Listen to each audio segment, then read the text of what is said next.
Olá, bom dia, boa quarta-feira. A gente dá início agora à transmissão da sessão ordinária da Assembleia Legislativa. A pauta de hoje traz 2 vetos do governo. O plenário precisa analisar esses itens para que os projetos em pauta possam ser votados, possam ser analisados. Uma das propostas que aguardam análise é a que garante às mulheres o direito de ter acompanhante de sua escolha em consultas, exames e procedimentos médicos aqui no Estado. Vamos, então, acompanhar os trabalhos de hoje. Há quórum para a abertura da sessão, de acordo com o painel eletrônico, aonde, invocando a proteção de Deus, declaro aberta a sessão e convido o deputado Alain para que possa fazer a leitura de um versículo da Bíblia. Neste exato momento, solicito a todos que se coloquem em posição de respeito.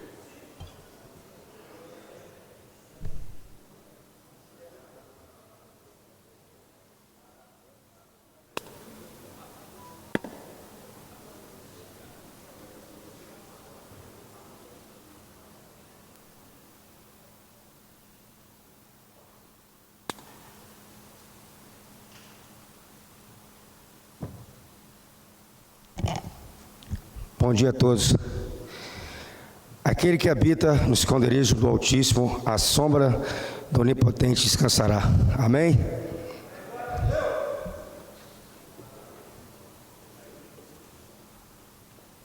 Obrigado, deputado Alain.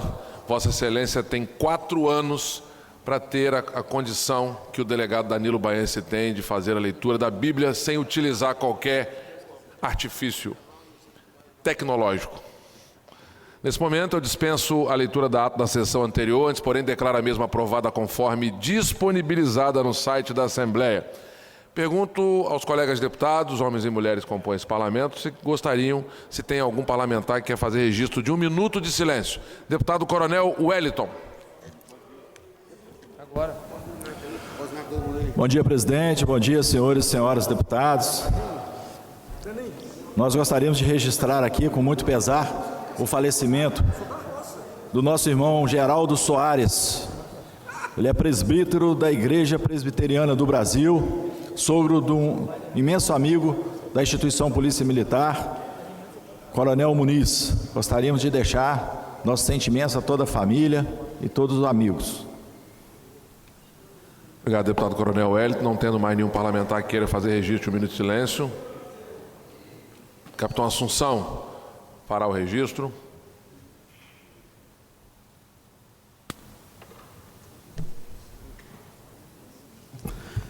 Pela ordem, senhor presidente, também quero corroborar com a solicitação do pedido de silêncio do nosso amigo deputado Coronel Wellington, por favor. Que registro, deputado Capitão Assunção. Deputado Danilo Baense. Presidente, eu quero solicitar 1 minuto de silêncio pelo falecimento da perita oficial criminal aposentada Neuzinete Silveira, perita que prestou relevantes serviços ao Estado do Espírito Santo e foi chamada à glória. Ok, então, finalizando aqui o pedido de 1 minuto de silêncio, solicitado pelos deputados Coronel Wellington, Capitão Assunção e delegado Danilo Baense, façamos então 1 minuto de silêncio. Solicito a todos que coloquem em posição de respeito.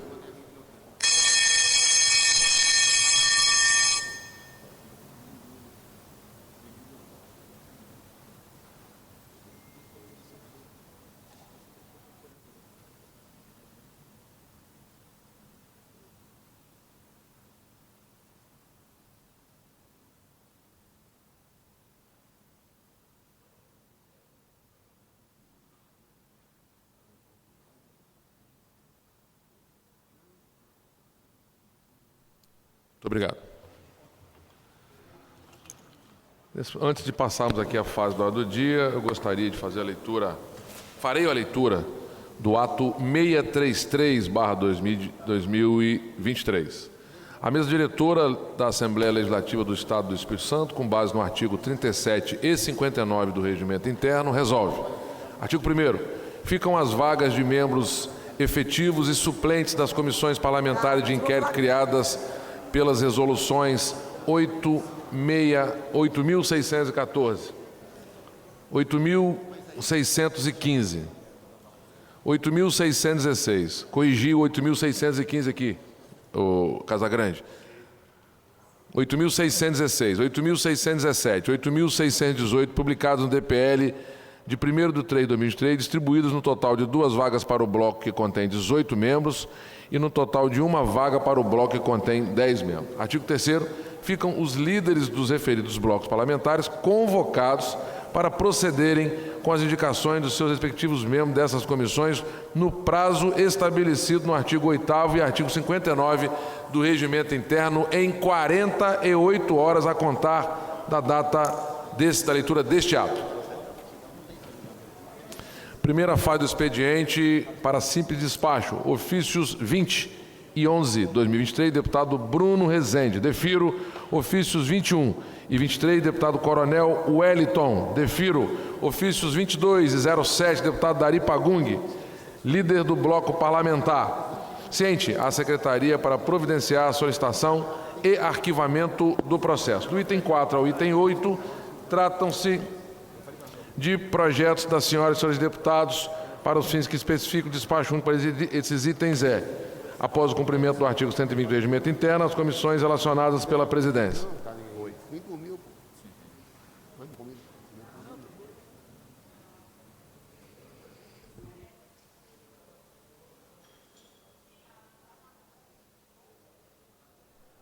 Desculpem. Item número 4, desculpa.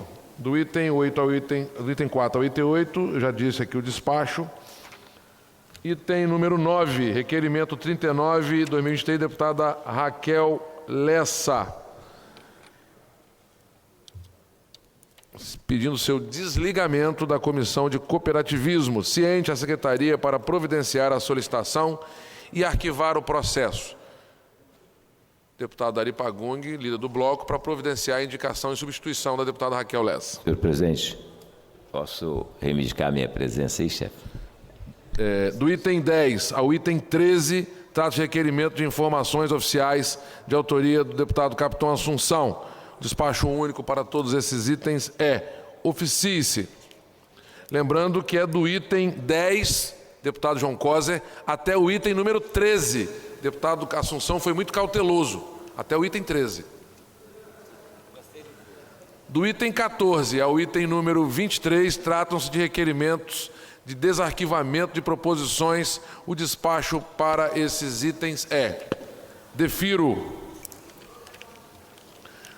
Segunda fase do expediente, nesse caso é sujeita a deliberação. Do item 24 ao item 28, tratam-se de requerimento... Pela ordem, senhor presidente. Eu estou no meio da lei. Esses itens me perdoe, porque tinha passado aqui... Qual item? O item 18, eu solicitei o desarquivamento, eu quero cancelar esse desarquivamento. Então eu peço que torne sem efeito a leitura. Obrigado, onde eu presidente. defiro e cancele o pedido de desarquivamento do item 18, ou seja, requerimento 309 de 2023 e do 703 também? Exatamente. 2019, ok. Obrigado. Manter arquivado. Então, eu tornei sem efeito a minha decisão de desarquivar. Obrigado, presidente. Segunda fase do expediente, do item 24 ao 28, está de requerimento das senhoras e senhores deputados para a realização de sessão solene ou especial, conforme especifico. O item 28, solicitação do deputado Capitão Assunção. Ele vai reapresentar um novo requerimento, então eu excluo o item 28 do meu despacho, da condução da sessão aqui agora, que é em discussão, não havendo quem queira discutir, em votação, os deputados que aprovam permaneçam como se encontram, os contrários se manifestem. Aprovado com a exclusão do item número 28. Do 29 ao 47, tratam-se de indicações das senhoras e senhores deputados, que eu colocarei em conjunto em discussão, não havendo quem queira discutir, em votação. Os deputados que aprovam permaneçam como se encontram, os contrários se manifestem.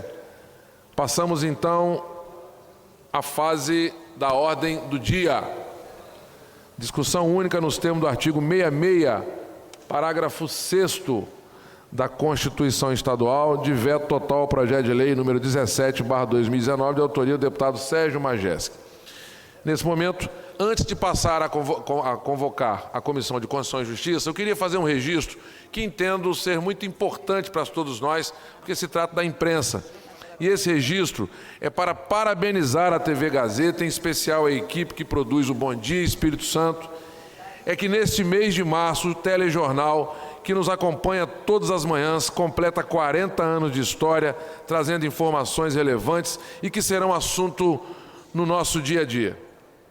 Ontem mesmo, o deputado Coronel Wellington e eu participamos ao vivo, comentando e mostrando para a população capixaba a união e a vontade de fazer e ver feito deste plenário ao aprovarmos em velocidade acelerada o projeto que permite agora a promoção dos policiais e bombeiros militares do nosso Estado. Um telejornal que traz informação ao vivo no momento em que acontecem e que, hoje, estão sob o comando de Mário Bonella e Fabiola de Paula. Parabéns a todos vocês que há 40 anos colocam esse jornal no ar todos os dias e que venham mais 40 anos. Parabéns à TV Gazeta e o Bom Dia Espírito Santo. Em nome de todos os parlamentares, eu fiz esse registro aqui agora. Nesse momento, eu convoco a Comissão de Constituição e Justiça para oferecer parecer oral à matéria com referência ao item 1 da pauta ao projeto de lei 17/2019, de autoria do ex-deputado Sérgio Majesco. Bom dia, presidente. Bom dia, deputados, deputadas. Recebo o processo,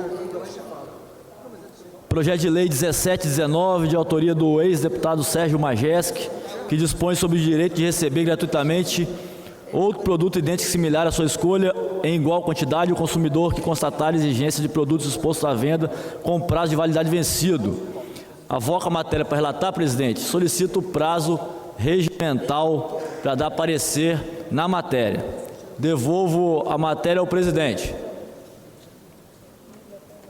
Mantido o prazo do relator na Comissão de Constituição e Justiça, na forma do artigo 66, parágrafo 6º da Constituição Estadual, ficam sobrestadas as demais matérias na pauta. Passamos nesse momento agora à fase das comunicações. A fase das comunicações, com a palavra o delegado Danilo Baense.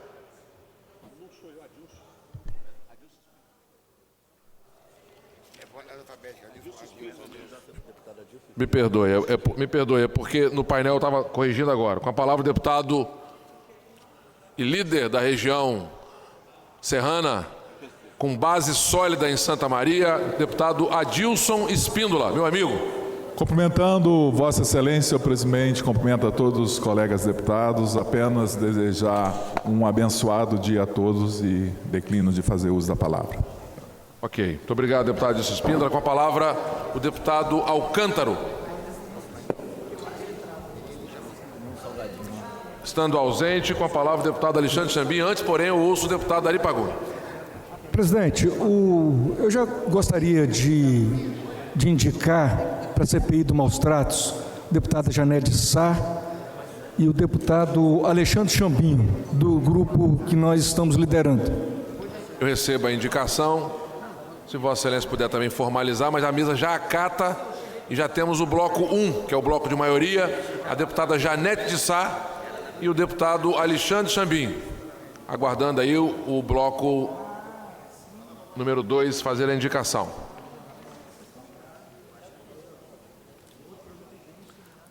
Deputado Alexandre Chambim não estando no plenário, com a palavra o deputado Alan Ferreira. Tendo declinado, Vossa Excelência declina? Deputado Bispo Alves está ausente. Deputada Camila Valadão. Oh, desculpa, eu pulei. Deputado Calegari. Me perdoe, deputada Camila. Deputado Calegari. Fazer uso aqui. Bom dia a todos. Bom dia, senhor presidente. Bom dia à mesa. Bom dia aos meus caros colegas. O que eu quero falar aqui é que, infelizmente, hoje não deu para nós votarmos o requerimento de urgência sobre o projeto do decreto legislativo para sustar a portaria indevida do governo do Estado do Espírito Santo, que vem impondo as câmeras nas roupas, nos trajes dos policiais penais do Espírito Santo, e ficou para segunda-feira. mas não tem problema, ficou até melhor, porque na segunda-feira nós teremos sessão presencial.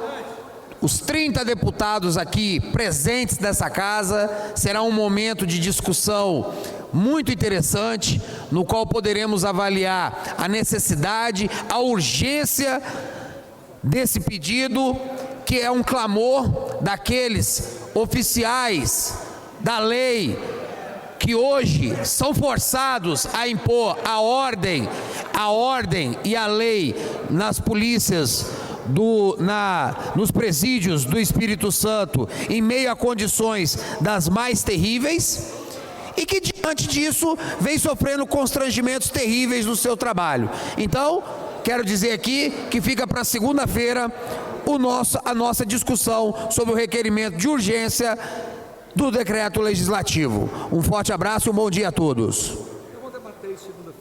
Muito obrigado, deputado Calegari. Próximo orador inscrito aí, Camila Valadão. Deputada Camila Valadão. Não respondendo. Deputado, eu declino da minha inscrição. Pois não, deputada Camila, tendo declinado. Capitão Assunção.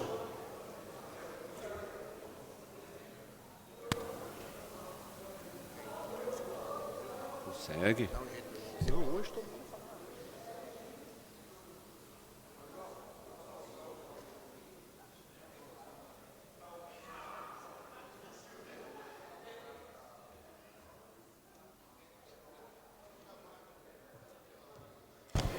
Primeiramente, eu quero fazer uma referência a esse requerimento de urgência do deputado Calegari, já nos mostrando favorável, né? Nós entendemos o que passa a categoria da Polícia Penal. Eles vão fazendo o seguinte: primeiro faz um negocinho pequenininho, quando vê, está todo mundo alcançado, todas as categorias da segurança pública. Mas o que eles tinham que resolver mesmo, que está lá no Congresso Nacional, que é fazer com que a criminalidade seja derrotada, eles não fazem, mas penalizar o policial é uma festa para os governos socialistas fazerem isso. Então, já estou adiantando aí meu apoio e minha mobilização com um pouco de conhecimento que eu tenho junto à categoria, mas esse, em tese, não é o objetivo de eu estar agora na tribuna, até mesmo porque, em decorrência desse fato, eu quero apresentar a semana que vem a própria fala do ministro Alexandre de Moraes, contrário à colocação de câmeras em homens que servem às suas polícias. Então, nós estaremos apresentando também aqui todo o escrito do senhor ministro Alexandre de Moraes, que foi contrário.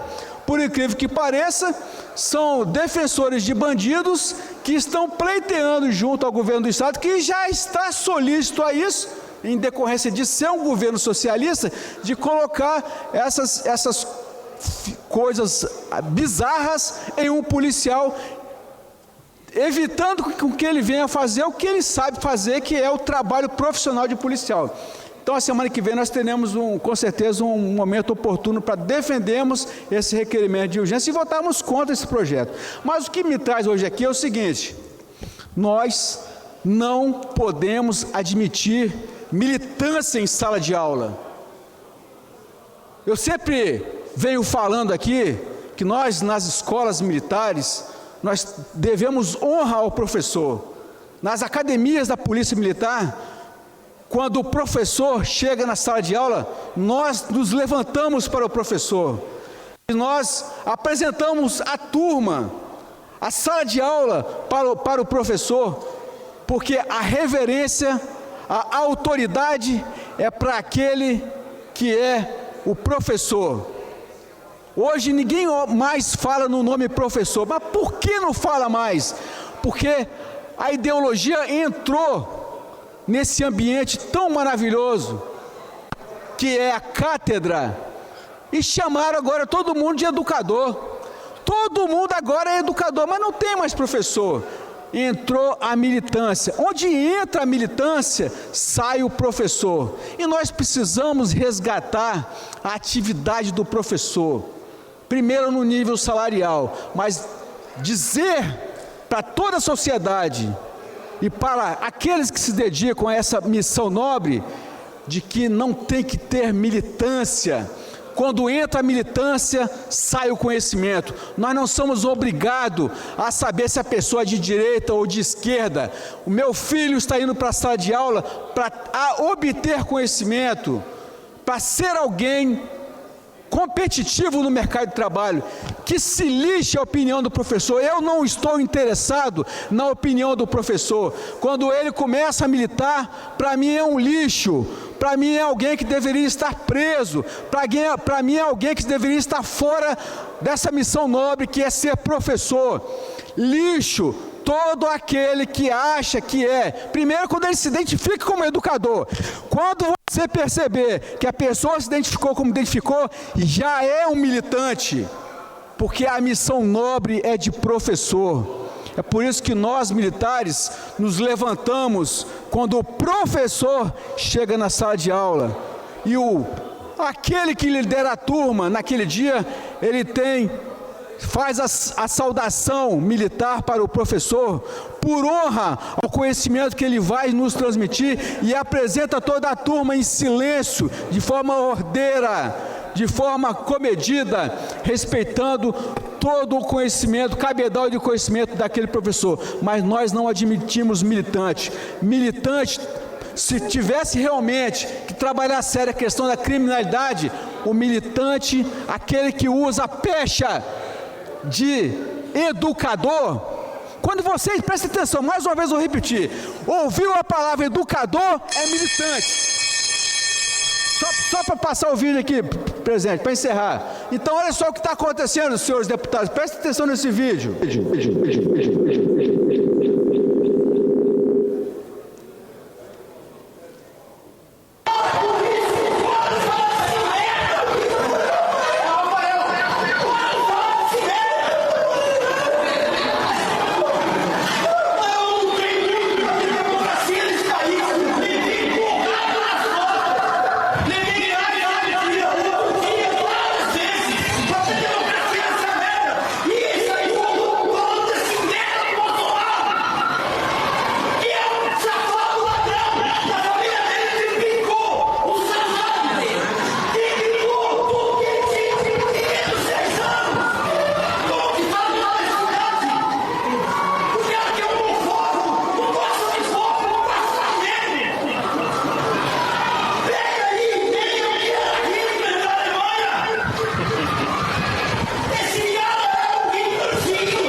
Eu estou entrando com a notícia crime contra esse educador militante, não é professor. Vai ter que responder criminalmente contra essa vagabundagem que ele praticou na sala de aula. Ele não é capixaba.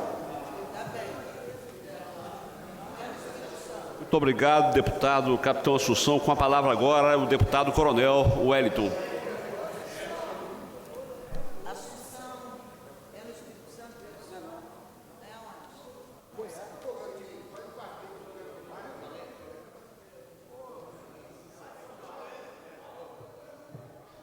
Senhor presidente, senhoras e senhores deputados, telespectadores da TV Assembleia, servidores, os nobres cidadãos e cidadãs que se encontram na nossa galeria, nosso bom dia, Deus abençoe, proteja e guarde todos. Nós estamos aqui para fazer nossas considerações ainda sobre a matéria que foi aprovada aqui essa semana, com relação à promoção e a diminuição do intertício, ou melhor, diminuição do tempo de serviço para os policiais militares e bombeiros militares, e dizer que nós iríamos apresentar uma emenda naquela oportunidade, mas que essa emenda iria trazer um prejuízo temporal à apreciação da matéria, portanto, nós faríamos, como nós vamos fazer, por escrito, e apresentar uma indicação já alinhada através de diálogo com o vice-líder do governo nessa casa, para que os policiais militares que teriam a expectativa de serem promovidos com o tempo que ainda lhe restava, e com a diminuição do tempo eles vão ficar preteridos dessas promoções. Então nós vamos encaminhar uma indicação no sentido de corrigir essa distorção. Dizer que com a diminuição do tempo de serviço, muitos policiais militares e bombeiros militares que vão ter acesso às promoções, tanto nos postos e graduações, é importante que o governo autorize os comandantes das instituições, através do poder discricionário que eles têm, para que eles diminuam o interstício para as pessoas poderem ser promovidas. Porque não vai adiantar somente ter a vaga, ter os policiais para preencherem as vagas, mas que esse tempo de interstício seja mantido. Então vai prejudicar e muito para que esses policiais e bombeiros militares realmente ocupem essas vagas. Foi dito aqui ontem pelo digno deputado Tiago, na qual eu fiquei muito feliz com relação à fala dele sobre o Fundo Soberano, e eu gostaria de solicitar aqui a ele, ao governo, que dentro dessa expectativa de utilização desse recurso que é proveniente dos cofres públicos, denominado Fundo Soberano, que ele seja revertido de uma forma especial para o sul do Espírito Santo. Nós sabemos perfeitamente que o norte do Espírito Santo, ele tem uma área que a Sudene, ela tem uma intervenção muito grande na economia, nas atividades sociais, e portanto o sul do Espírito Santo, o desenvolvimento e esse Fundo Soberano só chega até uma parte do nosso estado. Como nós somos 78 municípios e contribuímos também com o desenvolvimento do Espírito Santo, nós gostaríamos que a região do Caparó, a região sul, desde Una, Ibatiba, Irupi, Ibitirama, Muniz Freire, a região de Guaçuí, Calçado, Bom Jesus, Apiacá, Alegre, Jerônimo Monteiro, região de Brejetuba, a região do Caparó também fosse contemplado com esse Fundo Soberano, de uma forma que nós pudéssemos dialogar com a região, com a liderança lá, com a sociedade civil organizada, para a gente organizar essa distribuição de uma forma bastante equitativa. A gente sabe que a gente pode colaborar, sabe que a gente pode colaborar muito e pode contar com a sua colaboração também. Nós também, da mesma forma, estamos aqui para falar sobre a nossa alegria de ver aqui a deputada Janete falando sobre os maus tratos animais, inclusive com a criação de uma comissão específica para isso, porque nós sabemos que no estado do Espírito Santo, dos 78 municípios, nós temos pessoas, muitas vezes pessoas anônimas, voluntários, que fazem esse trabalho em nome do poder público, sem que o poder público realmente valorize e dê uma parcela também de contribuição com essas pessoas. Por fim, nós gostaríamos de solicitar aqui a mesa, presidência e todos os edis também, deputados, que nós retomemos um instituto chamado Fórum dos Servidores aqui da Casa da Assembleia Legislativa. Nós temos em torno de 1000 servidores e nós temos muitos olhares para fora da Assembleia. No entanto, quem movimenta essa casa de uma forma ímpar, com muita dedicação, carinho e competência, são os servidores dessa casa. Portanto, é imprescindível que nós retomamos esse Fórum dos Servidores, que eram liderados pelo Enivaldo dos Anjos, não está aqui mais, mas que ele fazia um excelente trabalho junto a captar as demandas, necessidades dos servidores dessa casa e levar de uma forma organizada à direção da Assembleia, ao presidente da Assembleia, para que realmente sejam ouvidos em suas demandas, suas reclamações e sejam solucionados os seus problemas. Nosso muito obrigado, Deus abençoe, proteja e guarde todos os capixabas. Muito obrigado, deputado Coronel Wellington. Passa a palavra agora para o deputado Dari Pagung. Dari Pagung vai se abster de falar, então eu vou solicitar a deputada Janete que assuma a presidência para que eu possa fazer uso da palavra.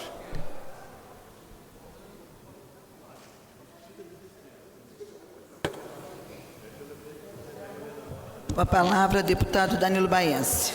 Bom dia, senhora presidente, bom dia, senhores deputados e deputadas, todos que nos assistem pela TV Assembleia e aos servidores dessa casa. Coronel Hélio, na segunda-feira, Vossa Excelência falou sobre as péssimas condições da delegacia de Iúna. O prédio está abandonado, a obra abandonada, utilizando inclusive de um imóvel lá alocado pela municipalidade, não é isso? A situação só não está pior, coronel, porque em 2011 nós assumimos aí a Superintendência de Polícia do Interior e acabamos com 32 presídios anexos às nossas unidades policiais, inclusive com relação também à Iúna. Mas até muito pouco tempo, a situação lá estava muito precária também com relação ao efetivo. O delegado respondendo pela delegacia de Iúna com um único policial e uma escrivã residindo em Vitória, respondia também por Ibatiba, Irupi e Bitirama, além de uma outra cidade, A partir de 2012, algumas delegacias foram desativadas, como foi o caso da delegacia de Vila Velha e o caso da delegacia de Santa Teresa, após nós havermos retirado dali todos os presos. Uma luta muito grande da Comissão de Segurança aí no primeiro biênio da legislatura passada, contando aí com nossos pais, meu vice-presidente à época, capitão Assunção, nós conseguimos que o governo do estado concluísse aquelas obras. A delegacia de Vila Velha, a obra só foi concluída em 2019, ficou fechada de 2012 até 2019, quando foi concluída a obra. E a delegacia de Santa Teresa também, que foi inaugurada, salvo engano, em 2020, desativada desde 2011. Nós estamos com outro problema sério lá no sul do estado, deputado Calegari. O DPJ, ou a regional de Cachoeiro do Itapemirim, está no local alugado, onde o governo do estado paga mais de R$35 mil por mês de aluguel, lá em Cachoeiro do Itapemirim, e a obra paralisada. A delegacia foi desativada desde 2013, coronel, quando nós desocupamos o presídio, porque ali também era um presídio numa situação lamentável. Em 2011 para 2012, nós acabamos com o presídio, retiramos todos os presos, quebramos as grades para que os presos não retornassem para aquela unidade e, infelizmente, a obra está paralisada. Uma obra que teve início em 2021 com um prazo de 720 dias, teria que ser concluída até janeiro agora de 2023. No entanto, a obra está paralisada e o estado pagando mais de R$35 mil de aluguel para que a delegacia funcione em Cachoeiro do Itapemirim. Um local longe do departamento médico legal, onde dificulta muito o trabalho da Polícia Civil e da população. O departamento médico legal, ele está ainda funcionando precariamente no mesmo terreno onde funcionava a regional. Hoje a situação foi minimizada com a contratação de novos médicos legistas. Atuamos muito aqui em 2020, onde foram disponibilizados no concurso 2018 apenas 173 vagas para todos os cargos da Polícia Civil. O concurso ficou parado, coronel, ele ficou parado com a pandemia, mas nós apresentamos aqui um projeto transformando todos os concursos na área de segurança pública e essenciais. Então o concurso pode ser retomado. O governador do estado, sensível à nossa cobrança, à nossa reivindicação, ele aumentou de 173 vagas para quase 400 vagas na Polícia Civil, e na Polícia Militar aumentou de 250 para 650. No dia da formatura, eu estive conversando com o governador e pedindo a ele que chamasse uma nova turma, porque nós estaríamos perdendo muitos servidores aqui no estado do Espírito Santo em virtude dos baixos salários.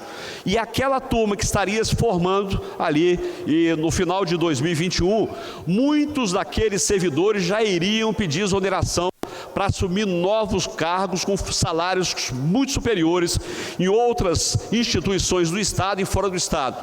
O governador sensível também chamou uma nova turma e nós pudemos recompor mais ou menos o efetivo da Polícia Civil, embora em 1990 nós tivéssemos 3.830 homens e passados 32 anos nós estamos apenas com 2.400 policiais para atender toda a demanda do Estado do Espírito Santo. Muito obrigado, senhora presidente. Retorno a palavra a Vossa Excelência. Obrigada, deputado. Eu passo a condução de trabalho para Vossa Excelência. Antes, porém, Invoco o deputado Deninho Silva para falar. Amigo, por gentileza. Seu amigo, Itajanete. Senhoras e senhores deputados, meu presidente Danilo Baense, delegado e amigo, irmão de muitos anos, Coronel Wellington, bom dia a todos presentes, quem está nos assistindo, a comunicação, os servidores dessa casa. Hoje eu quero falar sobre o meu amigo, irmão, Lorenzo Pasolini. Um plano de 1 bilhão na Prefeitura de Vitória, com recursos próprios, que vem revolucionando essa cidade.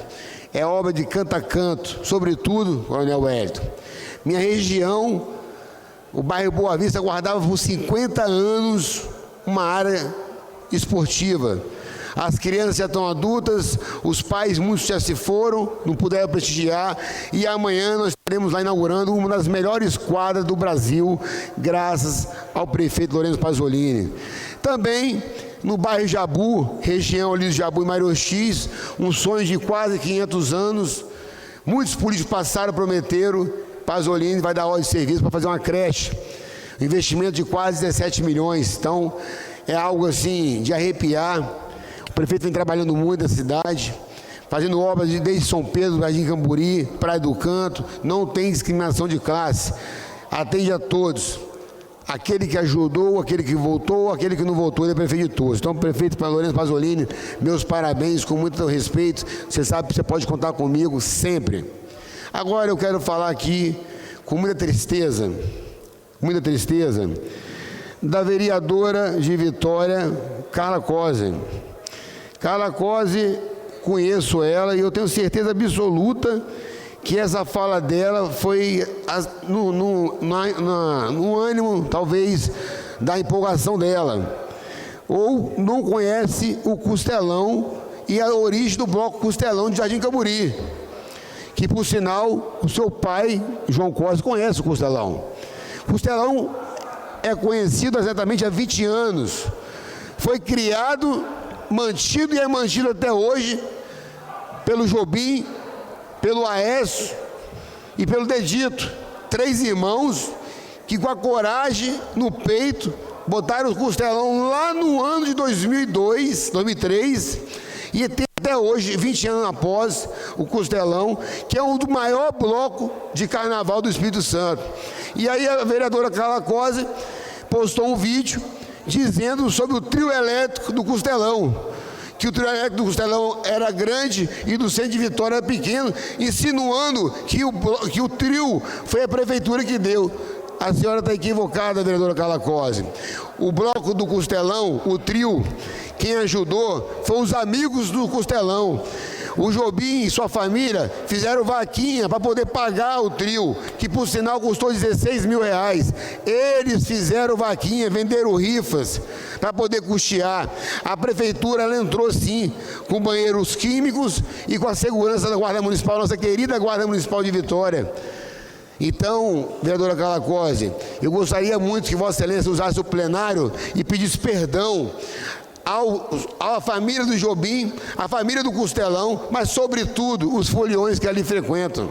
Você foi injusta com a família e com o Bloco Costelão. O Bloco Costelão, vou repetir para você entender, o trio custou 16 mil reais, Thiago Hoffmann, e esses 16 mil foi através de colaborações dos amigos da família Costelão. Não teve prefeitura bancando o trio. Eu espero que você seja humilde ao ponto de refazer sua fala, assim como você fez aqui nas redes sociais, para ganhar curtidas, ganhar seguidores. Não se faz isso tentando desqualificar um bloco como Costelão. É 20 anos, são 2 décadas. São 2 décadas de muito trabalho e de muito esforço para poder manter o Costelão. Então, eu espero poder ver, assim como a senhora fez no seu Instagram, desqualificando todo o trabalho que dura mais que 1 ano. Nós estamos falando de mais de 1 ano de trabalho. É 1 ano trabalhando, planejando para o bloco sair na rua. Aí tem vários componentes, o Renatinho, o MyLink, tem várias pessoas que ajudam o Bloco Costelão, o Rodrigo Baco, entre outros. Então eu peço a Vossa Excelência, com muita humildade, que suba na tribuna da Câmara, peça perdão, mas sobretudo joga nas suas redes sociais dizendo que você se equivocou, que a prefeitura não bancou o bloco Costelão com o trio elétrico. Obrigado, senhores vereadores, deputados. Muito obrigado, deputado Deninho Silva. Com a palavra agora o doutor Bruno Rezende. Deputado doutor Bruno Rezende.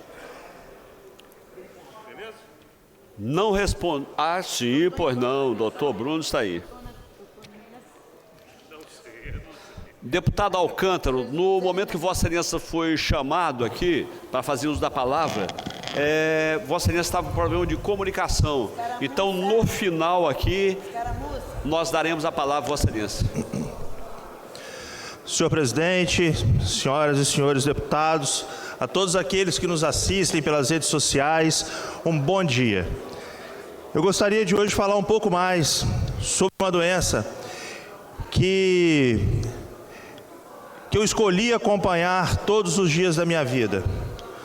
O câncer é uma das doenças com maior incidência no Brasil e no mundo.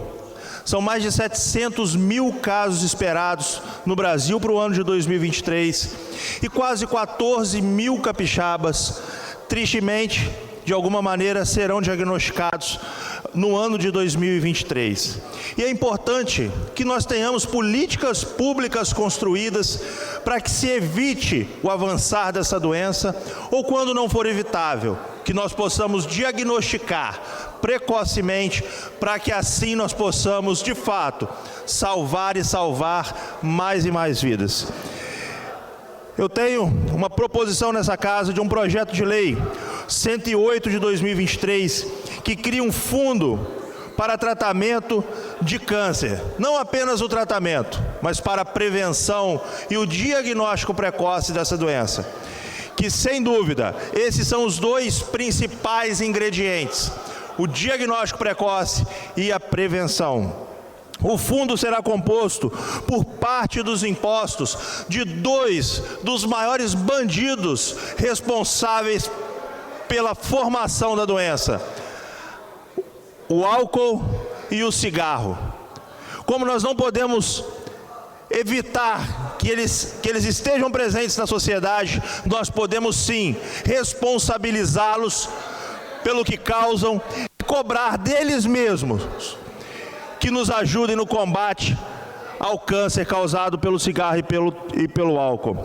O projetos semelhantes já foram adotados em outros estados, como o Maranhão, o Pará e Alagoas, e tem projeto semelhante tramitando no nosso Congresso Nacional.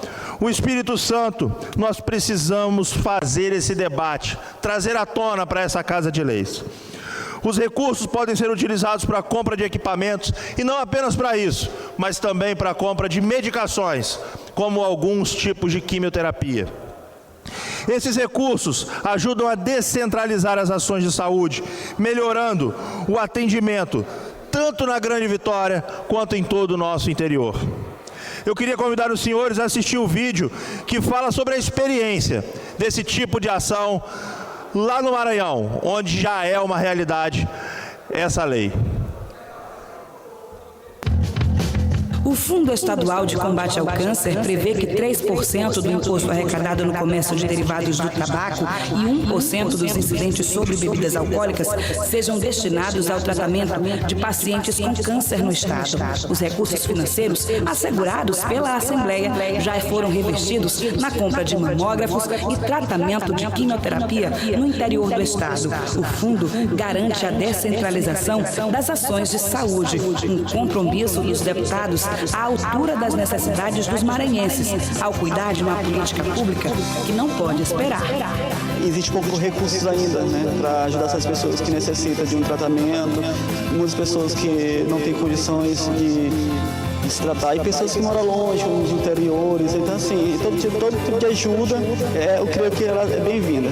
Um fundo que possa ajudar pessoas que estão com câncer é ótimo.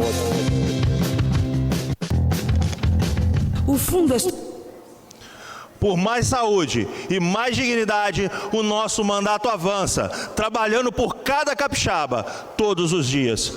É o que continha, presidente. Muito obrigado e um bom dia a todos. Muito obrigado, deputado doutor Bruno. Com a palavra, o deputado engenheiro José Esmeraldo. Bom dia a todos, senhores deputados e deputadas. Hoje eu gostaria de me reportar a um funcionário exemplar que presta serviço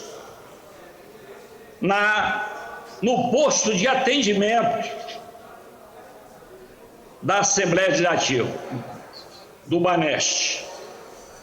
E essa agência, para os que não sabem, essa agência do posto de atendimento da Assembleia Legislativa, ela pertence à agência do Tribunal de Justiça do Espírito Santo.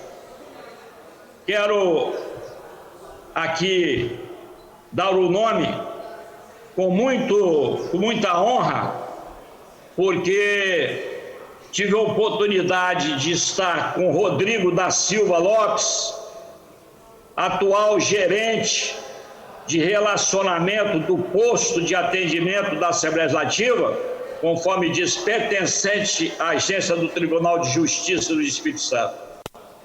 Esse profissional, ele tem feito um trabalho para todos aqueles que procuram a agência impressionante.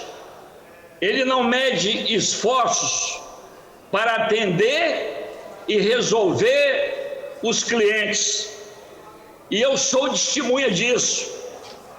Já precisei e em momento algum tive dificuldade de conseguir aquilo que eu precisava no momento.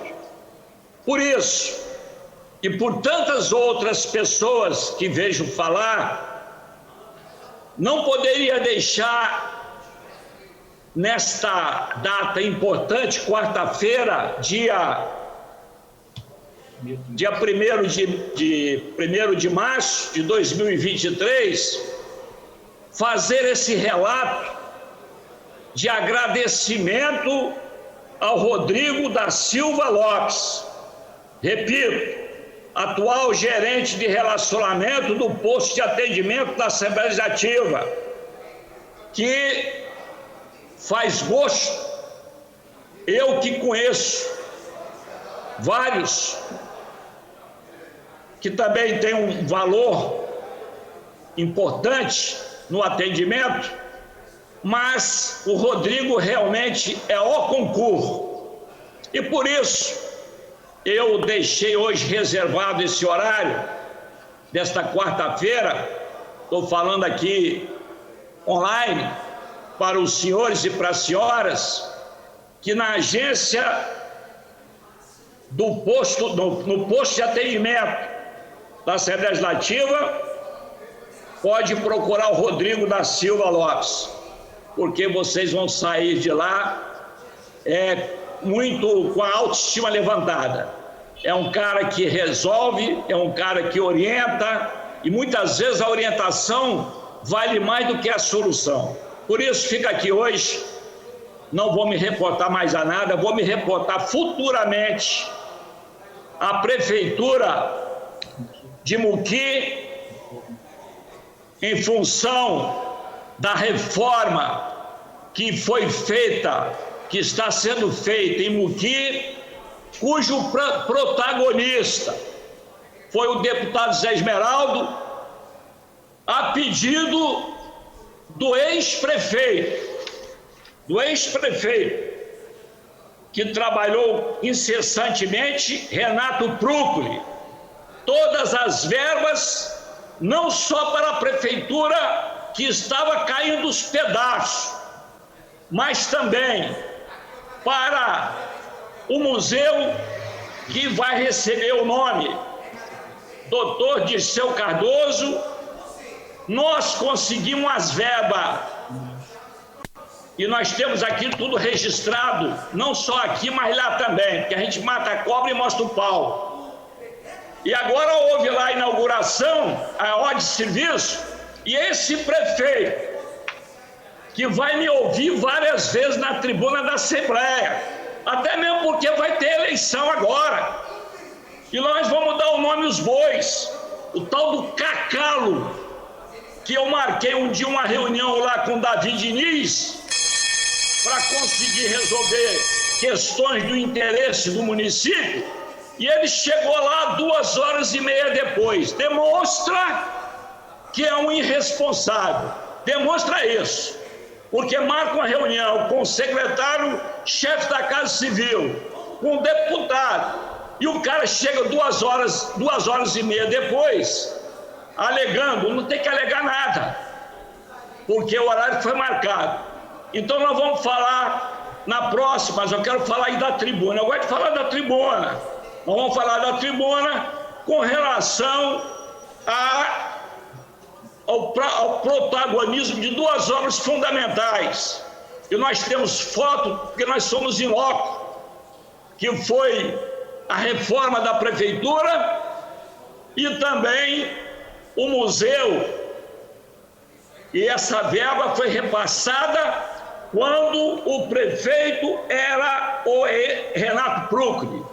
E esse aí que está o tal do Cacalo, ele recebeu a verba e ele apenas fez a licitação, né? E está tocando a obra a passo de cágado. Repito, a passo de cágado. É isso que ele está tocando a obra lá, devagar, porque é incompetente. Prefeito incompetente. Essa é que é a verdade. Tem gente que não tem coragem de falar, mas tem que falar porque a população tem que saber. Por enquanto, vou ficar por aí. Muito obrigado, deputado José Esmeraldo. Com a palavra, deputado Gandini.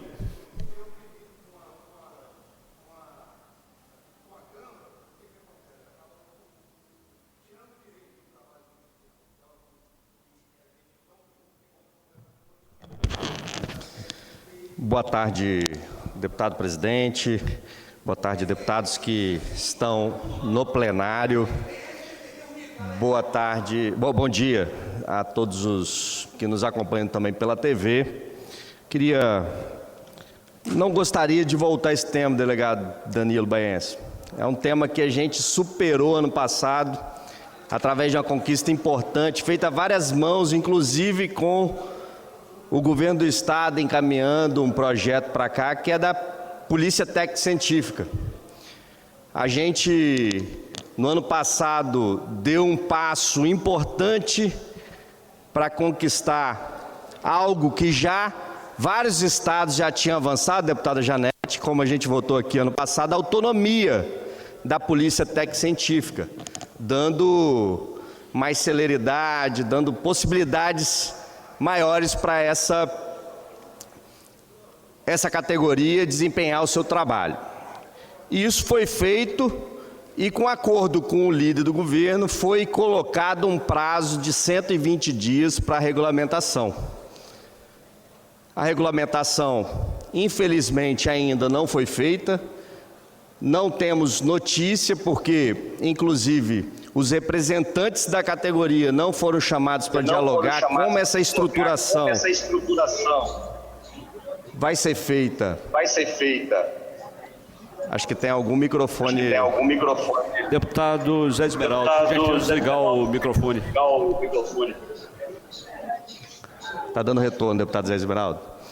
Deputado Agradeço. José Esmeraldo, obrigado. Então, essa estruturação é importante que seja feita, mas seja feita junto com a categoria também, para entender quais são as demandas, para explicar para a população e as pessoas que estão nos assistindo. Muita gente gosta de ver aqueles seriados, né? CSI, um monte de seriado importante que você vê lá a perícia, estruturando, desenvolvendo. E é exatamente esse setor que precisa de avanço, precisa de um orçamento próprio, precisa poder tomar suas decisões de forma autônoma, onde investir para melhorar e estruturar. Então eu queria pedir, infelizmente eu até falei com o líder do governo, pedi a ele, o deputado Dari Pagum, pedi a ele para nos dar informações, porque É uma lei, o prazo já venceu, 120 dias era mais do que suficiente, acredito, até porque o Estado tem um orçamento anual, então isso deveria ter sido discutido, inclusive, no ano passado. Mas compreendemos a dificuldade do governo, mas precisamos de explicações, de saber o andamento. Por que a categoria não foi chamada para nenhum diálogo até o momento? Então, queria fazer esse apelo, junto aqui com os amigos deputados. Foi uma conquista importante e a gente precisa garantir essa conquista, que é a efetivação da legislação. E isso só será feito quando o governo regulamentar, e foi um acordo feito nesta casa. O prazo foi definido, inclusive, a pedido do governo. 120 dias era suficiente para que o governo pudesse fazer essa implementação. E mais, a ideia é que a gente possa, fortalecendo a Polícia Técnico-Científica, que a gente fortaleça a solução de crimes no Estado do Espírito Santo. Então, esse é meu apelo que eu faço ao governo do Estado, para que, no mínimo, dê esclarecimentos do porquê que não foi suficiente o prazo de 120 dias que foi pedido pelo próprio governo para colocar de pé a Polícia Técnico-Científica no Estado do Espírito Santo. São 22 estados, a gente comemorou como 22º estado, já é tardio, uma comemoração tardia, mas a efetivação ainda não aconteceu. Então, ainda não podemos falar que temos autonomia da perícia técnica do Estado do Espírito Santo, só vamos poder falar isso depois da regulamentação, que era para ter sido feita nesse mês passado de fevereiro. Obrigado a todos, bom dia. Obrigado, deputado Gandini, parabéns pela fala. Eu tive a oportunidade de presidir aquela superintendência por mais de 5 anos. E realmente essa cobrança é justa, o prazo venceu dia 21 de fevereiro agora, está com 10 dias de vencimento do prazo. Próximo orador, deputado Hudson Leal. Não respondendo, próximo oradora, deputada Irine Lopes. Não respondendo, próximo oradora, deputada Janete Sá.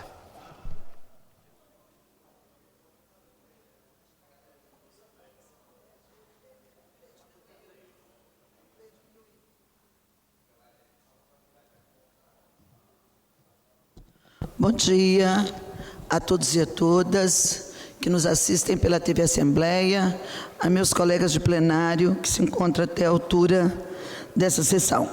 Bom, eu quero destacar o planejamento estratégico que o governo de nosso estado está fazendo nos últimos 2 dias, dia de ontem e na segunda-feira, foram destinados a planejar as ações de governo até 2026, onde todo o staff do governo ficou reunido junto com o governador e com os consultores que estão dando esse planejamento, que estão ministrando o planejamento para tratar de questões para o Estado, e entre as prioridades estão obras nas áreas de educação, saúde, segurança pública, mobilidade urbana, meio ambiente e infraestrutura.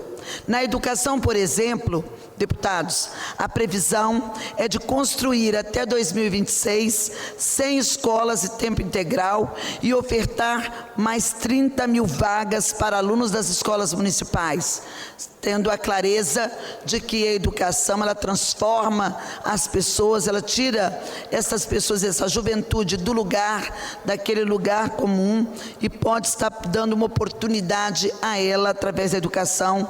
É que o governo vai investir pesado, e isso foi tema de seu planejamento, na educação dos capixabas. Para a saúde também estão previstos a conclusão do Hospital Geral de Cariacica, muito necessário para uma população enorme que é de Cariacica, é o 3º município mais populoso e por isso já merecia, carece desse hospital geral. Nós ainda na Grande Vitória somos o município que não temos esse hospital geral, e ele vai estar sendo realizado também nesse ano de até 2026, podendo realizar também não apenas esse hospital, mas existe uma previsão do governo, também traçada no planejamento estratégico da realização de 110 mil cirurgias eletivas por ano, para poder a gente zerar essa fila que tem incomodado muitas pessoas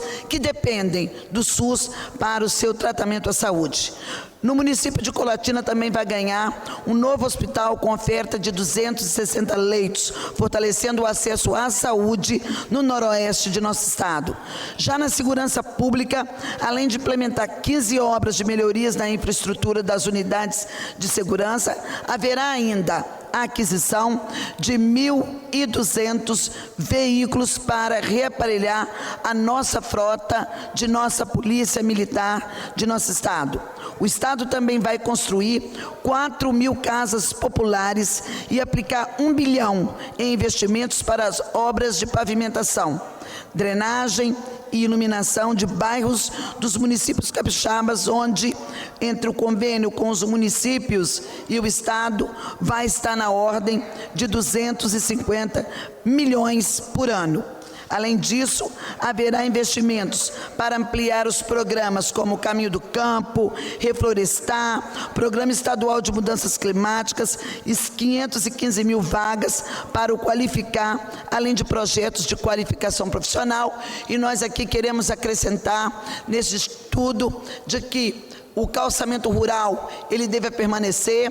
Foi um projeto muito bacana, tem sido um projeto muito bacana, que tirou a lama e a poeira de frente das escolas, das igrejas, das residências de muitas pessoas que moram nas áreas rurais. Além também de estar com o programa do Revsol, que tem ajudado muito a recapear as estradas vicinais nesse programa, que é similar ao Caminho do Campo, porém com outro produto que também melhora a trafegabilidade nas estradas. Eu quero aproveitar, senhor presidente, pedir também, como o senhor foi condescendente com os outros colegas, mais um minuto, para que eu possa também tecer o meu comentário sobre a Polícia Técnico-Científica. Eu quero fazer um agradecimento ao nosso superintendente de Polícia Técnico-Científica, Carlos Alberto Dalcin, que prontamente, a pedido, na época eu entrei com a Josideia Barreto, uma amiga minha, perita oficial criminal, hoje já aposentada, e nós conseguimos entrar em contato com o Vadson, o Wallace Carneiro Machado, perito oficial criminal, que prontamente nos deu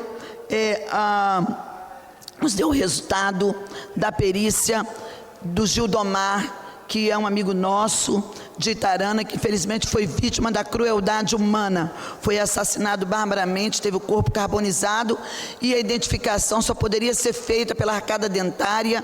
Eles fizeram um trabalho que duraria semanas e, se fosse pelo DNA, certamente cerca de 40 dias. Eles fizeram um trabalho em cerca de 48 horas, entregando o corpo da vítima para que seus familiares pudessem fazer o enterro dos restos mortais de nosso querido amigo Gildemar, que infelizmente nos deixa precocemente devido à violência nas áreas urbanas e à maldade humana, pela atrocidade que ele acometeu e que acabou ceifando a vida desse grande companheiro, amigo nosso, filho de Itarana. Fica aqui o meu carinho à nossa polícia, meu agradecimento a todos os peritos oficiais criminais e também a minha disposição de estar lutando para que o regulamento que reestrutura a Polícia Técnico-Científica, que já era para ser feito, realizado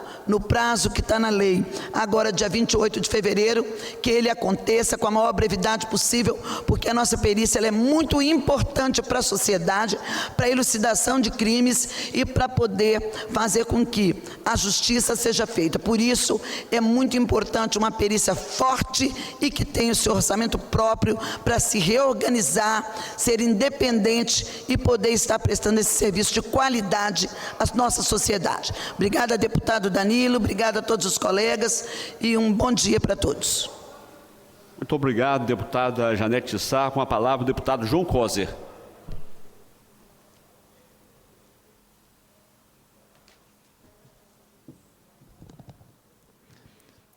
Excelentíssimo senhor presidente, deputado Danilo Baiense, senhores deputados, senhoras deputadas, eu gostaria de fazer uma fala aqui rapidamente, primeiro para esclarecer uma fala aqui do deputado Deninho, que não corresponde à realidade. Eu sou pai da vereadora de Vitória, Carla Coser, que tenho o maior orgulho disso, uma mulher destemida, determinada, muito corajosa, uma excelente parlamentar, além de uma filha brilhante, uma profissional, uma advogada qualificada. Portanto, como pai, tenho muito orgulho de fazer isso aqui. E sei também da justiça que a Carla faz nas suas abordagens, nos seus questionamentos, para deixar claro que em nenhum momento a Carla fez crítica ao Costelão, como tentou insinuar aqui o deputado Deninho, como está tentando fazer divulgação disso. Eu sou amigo do Costelão, conheço o Costelão desde o período de antes de chegar na Prefeitura de Vitória, sempre apoiei o bloco, ele é extraordinário, num bairro bonito como o bairro Jardim Camburi. O Dedito era quem coordenava, o Gilberto, que é o irmão dele, que é o vocalista, continua sendo naturalmente uma pessoa muito importante no bloco. É um bloco muito importante para a nossa cidade de Vitória, num bairro extraordinariamente significativo como o Jardim Camburi. Então vim aqui para registrar nosso respeito, nosso carinho e a importância daquele bloco para o nosso carnaval de rua. O que a Carla abordou, que eu quero reafirmar, é que o tratamento recebido pelo Costelão, que é muito digno e muito justo e muito correto, precisa de ser o tratamento recebido por todos os blocos na cidade de Vitória. Nós não percebemos isso. Eu fui ao bloco do centro no período de carnaval, no domingo, eu fui em 2 eventos de carnaval. Fui naturalmente no desfile das escolas de samba, fui na abertura do Carnaval de Vitória no balneário de Manguinhos e fui no domingo nos blocos do centro de Vitória. Depois que entrou o período da quaresma, uma questão religiosa, eu não vou em blocos, mas eu passei no centro, numa manifestação que teve, e não fui ao bloco do Costelão por causa desta questão. Mas tenho o maior respeito pelo trabalho deles, pela apresentação dele, e é muito legal. Eu quero dizer isso porque a minha relação com o Camburi, e a própria da Carla, se as pessoas quiserem colocar alguma dúvida, é só olhar o que eu fiz por lá. E foi muito bacana o nosso trabalho. Quando fui prefeito de Vitória, Camburi era tratado como uma extensão da região de Jardim da Penha e Goiabeiras. Nós criamos uma Regional 8 no bairro Jardim Camburi, já demonstra um respeito porque ela passou a ter um tratamento diferenciado. Nós fizemos a Praça Nilson Mendes, que é a maior praça da cidade de Vitória, um bairro como aquele não tinha uma praça digna. Hoje nós temos uma Praça Nilson Mendes, que as pessoas se reúnem lá muito. Ao lado da praça eu deixei um espaço para a construção de uma escola, não consegui fazer no meu tempo. Eu fiz 15 unidades de ensino, eu não consegui fazer aquela, está sendo construída agora. Eu fiz uma escola, um CEMEI, Ana Maria Chaves Escolares, construí um CEMEI ali, muito importante, está sendo já ocupado de forma digna, porque aumenta a população daquele bairro e precisam de mais escolas. O que nós fizemos não é suficiente, ainda tem demanda reprimida, ainda tem necessidade lá. Nós fizemos, talvez a obra mais importante foi a drenagem daquele bairro. Aquele bairro alagava todo ano e todo ano ele ia para o Jornal Nacional como um desafio do Estado do Espírito Santo. Nós acabamos com o alagamento no bairro Jardim Camburi. Então, assim, as coisas que nós fizemos pelo bairro demonstram o nosso carinho e o nosso respeito. Então, o que eu quero colocar aqui para a população de Jardim Camburi, para os companheiros do Costelão, conte com a nossa solidariedade, com o nosso apoio, com o nosso respeito e nos ajude a fazer com que o tratamento recebido dignamente por vocês seja o tratamento recebido pelos outros blocos, que eu sei que é assim que vocês gostariam que fosse, assim que vocês se comportam. A prefeitura tem obrigação, é trabalho. A gente vai, eu fui no bloco do centro, dá dó de ver quase 70 mil pessoas na rua, um mini trio, é uma vergonha. Aí você olha para um bloco lá nas cidades de Pernambuco, Rio de Janeiro, um bloco tinha 30 trios elétricos grandes. Nós não precisamos de 30 trios, nós precisamos de um trio decente. Então quero aqui reafirmar o meu compromisso com o Carnaval e quero pedir à administração municipal que no próximo ano cuide do Carnaval do centro, dos bairros de Goiabeiras, de Jardim Camburi, de qualquer bairro, com o mesmo tratamento. Porque é correto o fornecimento de equipamento, instrumentos, é correto a limpeza pública, é correto a segurança, inclusive em parceria com o Estado. Quando era prefeito, presidente, eu reunia a área de segurança, as polícias, civil, militar, a guarda municipal, o pessoal nosso da fiscalização, e nós fazíamos, estou concluindo, e nós fazemos um tratamento a todos da mesma forma. É isso que a gente pede como cidadão, como parlamentar, e deixar aqui minha solidariedade a Carla, que tem o nosso apreço e o nosso carinho. Um abraço. Muito obrigado, deputado João Coser. Com a palavra agora, o deputado Lucas Polezi.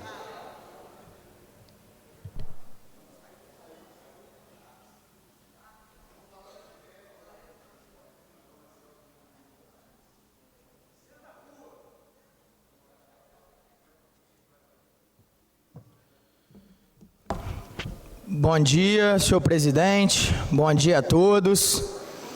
E olha só que curiosidade interessante, pessoal. Os senhores sabiam que o Espírito Santo dispõe aí de mais ou menos 900 tornozeleiras eletrônicas para pronto uso e que nas saidinhas de Natal, nas saidinhas de Dia dos Pais, de presidiários, a gente chega a liberar 2.000, 2.500 presos. Quer dizer, o Estado não tem capacidade de vigiar todos os criminosos que ele solta nas ruas, mas parece que se tornou prioridade para o governador vigiar policial e agente penal. Será que essa deve ser mesmo a prioridade? Ontem eu tive que assistir aqui o governo se articular para entregar a Comissão de Direitos Humanos para um certo grupo aí que é a favor de criminosos. E hoje eu tenho que vir aqui nesse plenário brigar para que os agentes de segurança pública não sejam ainda mais perseguidos pelo governo Casagrande.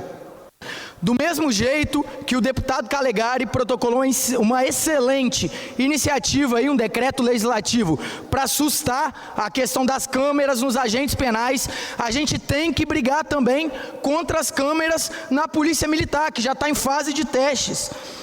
E se essa casa rejeitar esses projetos e definir que os policiais e que os agentes penais têm que usar câmera, então eu acho que pelo menos, pelo princípio da isonomia, se o policial tiver que usar, todos os servidores públicos teriam que usar também. Será que é só o policial que é um risco? Vamos colocar no professor aí que, dependendo, dentro da sala de aula, pode estar usando a sua autoridade para doutrinar aluno. Vamos colocar em médico, porque ele pode usar da condição dele para abusar de algum paciente sedado. Vamos colocar em nós aqui, a sociedade quer saber o que a gente anda conversando nas nossas salas fechadas. E principalmente, já que é o governador que está por trás dessas iniciativas, vamos colocar no senhor Renato Casagrande. Vamos dar o exemplo, senhor governador. Quem sabe assim, com câmera, o senhor não use o Palácio Anchieta, as salas do Palácio Anchieta, para negociar propina e caixa 2 com o empreiteiro da Odebrecht, conforme delações aí, vastas delações, disseram. Acho que é importante a gente dar esse exemplo aqui, né? Enfim, todo mundo que está aqui, que conhece de segurança pública, sabe. Se a gente usar das nossas prerrogativas aqui, para dia a dia, tá achincalhando o profissional de segurança pública, tá impedindo ele de trabalhar, os índices de criminalidade vão explodir aqui nesse estado. E aí o sangue vai para a conta de quem? Dos capixabas inocentes que morrerem, porque o governador quer sinalizar virtude para a turma progressista que não entende nada de segurança pública. Por favor, senhores deputados, olhem para essas pautas com carinho. Enquanto a gente está aqui no nosso conforto, muita gente está saindo de casa para tomar tiro na rua, enfrentar o crime organizado, sem a certeza de que vai voltar. Eu acho que não é o nosso papel estar aqui para achincalhar ainda mais esses profissionais. A gente tem que estar aqui dando apoio, dando suporte para essas categorias que tanto defendem o povo capixaba. Esse é o meu recado. Obrigado a todos pela atenção. E é isso, bom dia. Muito obrigado, deputado Lucas Polezi. Com a palavra agora, deputado Lucas Escaramuça. Não respondendo, com a palavra, deputado Marcelo Santos. Não respondendo, com a palavra, deputado Mazinho dos Anjos. Deputado Mazinho se absteve de falar. Com a palavra, deputado Pablo Muribeca. Não respondendo, com a palavra, deputada Raquel Lessa. Não respondendo, com a palavra, deputado Sérgio Meneghelli. Deputado Sérgio Meneghelli, não respondendo, com a palavra, deputado Teodorico Ferraço.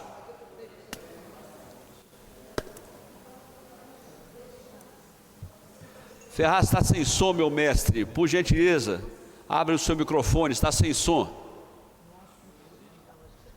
Deputado Ferraz, não estamos lhe ouvindo. Vossa Excelência está falando, mas está sem som. Senhor presidente. Agora sim. Está ouvindo agora? Agora sim, muito bem. Meu querido presidente Danilo Baense, senhores e senhoras deputados, gostaria de registrar que hoje faz um ano que nós perdemos um grande amigo e um grande servidor desta casa, Marcelo Bósio, que deixou uma saudade imensa ao nosso gabinete, a sua esposa e seus filhos, a seus irmãos, a seus amigos, enfim, Marcelo Bósio, que foi vereador de Cachoeiro, secretário, trabalhou mais de 15 anos na Assembleia Legislativa. Hoje faz um ano que ele nos deixou para sempre. Fica aqui registrada a nossa homenagem póstuma, a nossa saudade de todos os seus companheiros de gabinete de trabalho, pedindo a Deus que tenha sempre a sua mão abençoada sobre a sua cabeça. Senhor presidente, senhores e senhoras deputados, esta casa aprovou por unanimidade uma indicação nossa, pedindo uma atenção especial do governo do Estado para com o Mimoso do Sul. Conforme é do amplo conhecimento do Espírito Santo, Mimoso do Sul já foi vítima de 2 calamidades nos últimos 2 anos. Aliás, com menos de 2 anos, 2 calamidades. É natural que o governo esteve presente, prestou sua solidariedade, mas em visita a Mimoso do Sul se constatou que ainda existe calçamentos destruídos, estradas rurais ainda sem condições de transporte até escolar, asfalto com problemas, drenagens, muros, enfim. A prefeitura está precisando de muita atenção do governo do Estado. E nessa indicação que nós fizemos e que foi aprovado por esses senhores deputados, estamos pedindo 20 milhões ao governo para, em convênio com a Prefeitura Municipal, o ilustre vereador, o ilustre prefeito Peter, a Câmara Municipal, a sua sociedade, o seu povo, para que socorra Mimoso do Sul com a maior urgência possível. Pois, do jeito que as coisas estão caminhando, ainda pode haver outra calamidade, pedimos a Deus que livre o povo de Mimoso de outra calamidade, e nós teremos novos problemas e precisamos de soluções. Esse apoio, essa aprovação da Assembleia Legislativa foi muito importante, e nós queremos renovar aqui que Mimoso está precisando de 20 milhões de reais para ajudar a reconstruir a cidade e o interior, particularmente estradas no interior, calçamentos, pontes, drenagens, enfim. Mimoso do Sul pede socorro de fato ao governo do Estado. Paralelamente, estamos indicando ao governo para entendimentos com a prefeitura e a sociedade civil local, no intuito de buscar soluções para a implantação de um distrito industrial, que pode ser ao longo da 101, com acesso a Mimoso do Sul, ou em local previamente escolhido, para que Mimoso possa ter vida própria, possa voltar a ter o seu progresso e o seu desenvolvimento. O Distrito Industrial para Mimoso do Sul, em busca de emprego e renda, se faz mais que necessário de que se promova estudos para evitar enchentes. Não se pode evitar temporais, que isso é um problema da natureza, mas soluções técnicas para minorar o sofrimento em algumas enchentes que tem produzido o nosso querido Mimoso do Sul. Fica aqui registrado a nossa solidariedade ao povo de Mimoso do Sul e temos certeza absoluta que o senhor governador, Renato Casagrande, o mais rápido possível, chame o prefeito, as suas autoridades, para que possa realmente levar recursos para reconstruir a cidade, levando a presença do governo do Estado para um povo que eu já tive a oportunidade de defender. Hoje eu tenho pouco voto em Mimoso do Sul, mas eu já tive muito voto no tempo de Pedro Costa, quando ali fizemos aquele manto sagrado, que é aquele Cristo Redentor, várias pontes, asfaltamentos, estradas do meu saudoso Pedro Costa. E hoje um sobrinho seu administra Mimoso do Sul. E não me resta outra coisa senão apelar ao senhor governador do estado que coloque a sua mão sobre a cabeça da prefeitura, do prefeito, dos vereadores, da população, levando aquilo que eles estão precisando realmente, que é de recursos para reconstruir a sua cidade, dando a demonstração de que Mimoso do Sul merece uma atenção muito especial. Obrigado, senhor presidente, senhores deputados. Muito obrigado, deputado Teodorico Ferraço. Próximo, deputado Tiago Hoffmann. Não respondendo, deputado Vandim Leite. Não respondendo, último orador, deputado Zé Preto.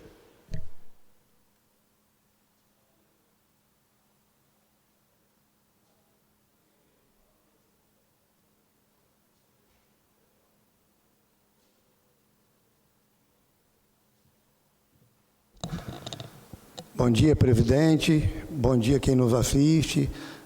Um bom dia para a população capixaba, em especial a nossa linda cidade de Guarapari. Presidente, o que me traz aqui é assim, uma PL que nós estamos protocolando, uma PL aqui, é uma homenagem a uma família muito tradicional que nós vamos ter o Pier lá em Miaípe. Então nós vamos homenagear Manel Duarte, que foi vice-prefeito, você deve ter conhecido também, foi vereador, foi presidente da Câmara, e é uma família tradicional, uma família que ajudou muito o município de Guarapari, principalmente o nosso querido Miaípe, foi dono da primeira rádio de Guarapari, contribuiu muito como empresário, como político na vida pública. Então, assim, nada mais justo que nós prestássemos homenagem a ele.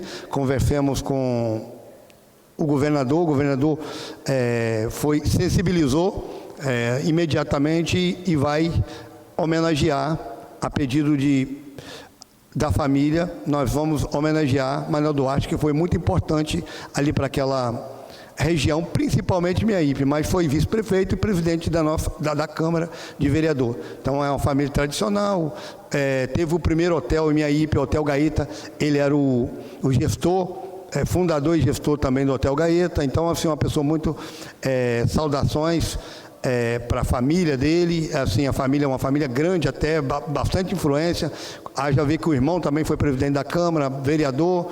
Então, assim, um abração em Ozim e família Matos. Vocês vão, o seu irmão vai ser homenageado lá, mas assim, é merecedor, prestou um bom serviço, combateu um bom combate na nossa região de Miaípe, fez Guarapari e a nossa região de Miaípe desenvolver muito. E também, assim, reunião com o presidente da CESAM, porque é muito assim, quando nós temos setores de Guarapari que nós temos deficiência de água, Samambaia, Iguape, uma região que muito cresce ali naquela região de Guarapari, empresas que empregam ali, está chegando mais empresas, e a água não atende, a CESAM não tem um atendimento, um abastecimento de água ali naquelas duas regiões. Então, assim, em reunião, assim, fiquei bastante animado, a sociedade, os moradores daquela região, dele sensibilizar e olhar com carinho naquela região. Ele prontificou de colocar prioridade naquelas duas regiões. Samambaia, mais de 130 casas sem água e, assim, praticamente sem água, porque quando chove dá problema na água que suja, que é um poço que desce da pedra, e quando seca, acaba a água, então não fica sem água, a população sofre muito. E a região de Iguape é um poço antigo, um poço daquele pró-rural que hoje não atende mais a comunidade por causa das empresas que estão chegando naquela região, que precisamos do que está acontecendo ali, aquele desenvolvimento que está acontecendo de empregos. Vai chegar mais uma empresa com mais 200 a 300 empregos ali na região perto da DNA, a DNA já emprega mais de 300, então assim, tem dificuldade de água, então assim, em reunião com a CESAM colocou como prioridade de atender aquelas duas comunidades, Samambaia e Iguape. Então assim, a minha fala é essa, e pedir assim ao diretor da CESAM lá, o presidente, que olhe com carinho e assim e determine que nós faça aquela obra, entregue a obra àquela população urgentemente. Samambaia, por causa dos moradores, e Iguape, moradores e emprego que está instalando ali, que vai gerar emprego, que é uma decadência no nosso município de Guarapari. Mais, nada a tratar. Muito obrigado e um bom dia a todos. Muito obrigado, deputado Zé Preto. Nada mais havendo a tratar, vou encerrar a presente sessão. Antes, porém, convoco os senhores e senhoras deputados para a próxima, que será ordinária, segunda-feira, dia 6/3/23, às 15 horas, para a qual designo expediente o que ocorrer. Ordem do dia, a mesma pauta da presente sessão, exceto as matérias votadas hoje. Está encerrada a sessão e que Deus continue nos abençoando. 5 projetos começaram a tramitar hoje durante a sessão desta quarta-feira e 6 outros projetos que tramitavam na legislatura passada foram desarquivados e retornam, então, para análise aqui na casa. Um dos projetos que começaram a tramitar é o que obriga a realização de teste da linguinha nos recém-nascidos nas unidades hospitalares públicas do Estado. E já na ordem do dia, os itens não chegaram a ser votados, porque o veto que encabeçava a pauta foi mantido, foi pedido prazo na Comissão de Justiça, prazo para análise, desculpa. Por isso, os demais itens ficaram impedidos de serem analisados e retornam à pauta da próxima sessão, da próxima segunda-feira. Mais informações sobre os trabalhos de hoje você pode conferir no nosso site e também às 10 da noite no Jornal Panorama. Continue ligado na nossa programação TV Assembleia, mais perto de você.